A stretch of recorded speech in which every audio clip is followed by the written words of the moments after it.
Jimwell Pacquiao, bato-bato, na ang katawan. Manny Pacquiao, nagturo ng mga teknik sa mga Pinoy boxers.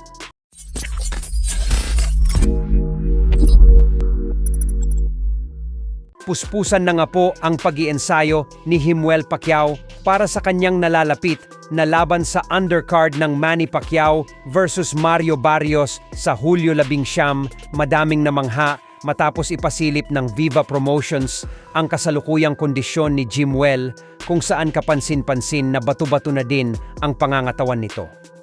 Isang patunay lamang po ito na handang-handa na talaga si Jimwell para sa kanyang kauna-unahang laban sa professional boxing. Hindi pa naman po nilalabas ang pangalan ng kanyang makakasagupa. 1, 2, 3, 4, 5, 6, 7, 8, 9, 30. 1, 2.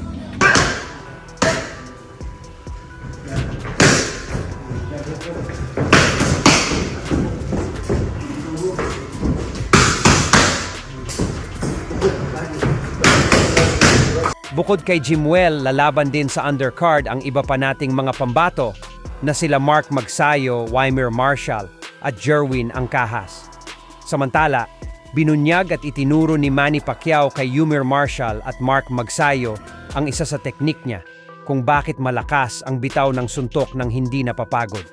Sa push-up nga po na ginagawa ni Manny, hindi umaangat ang paa niya at puwet, so ginaya nga po yan ay Magsayo at Marshall.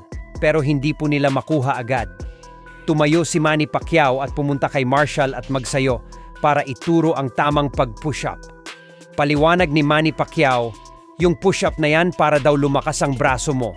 Kapag sumuntok ka kahit effortless, malakas dahil sa braso ka kumukuha ng lakas. Kaya kahit gaano kalaki daw ang kalaban mo, kaya mong pasukin at paulanan ng suntok. Hindi daw katulad kapag sa bandang taas ka kumukuha ng lakas, mabilis ka daw mapagod.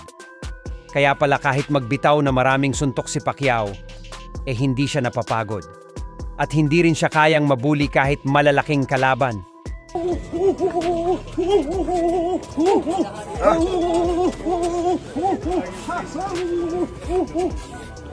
Samantala, matapos pong magpakitang gilas ang pambato natin sa middleweight division na si Wiljon Mindoro, nito lang nakalipas na linggo, kung saan tinapos niya po agad sa round 1 pa lang ang Meksikano na si Munguia. Pupunta umano si Mindoro ng LA para samahan si Manny Pacquiao sa training nito. Magandang pagkakataon po yan para kay Mindoro na makasama ang ika-8 Division World Champion.